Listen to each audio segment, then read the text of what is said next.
ఎవరైనా ఎప్పుడైనా సరిగా గమనించారా చలిచర అసలెప్పుడు వదిలిందో అణువణువు మురిసేలా చిగురాసలు మెరిసేలా తొలిసెగుణం ఎప్పుడు ఎదురైందో చూస్తూనే ఎక్కడి నుంచో చైత్రం కదిలొస్తుంది పొగ మంచును కోపం అంటూ తరిమేస్తుంది నేలంతా రంగులు తొడిగి సరికొత్తగా దోస్తుంది తన రూపం తానే చూసి పులకిస్తుంది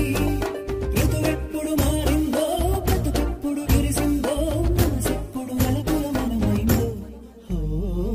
ఎవరైనా ఎప్పుడైనా సరిగా గమనించారా చలిచర అసలెప్పుడు వదిలిందో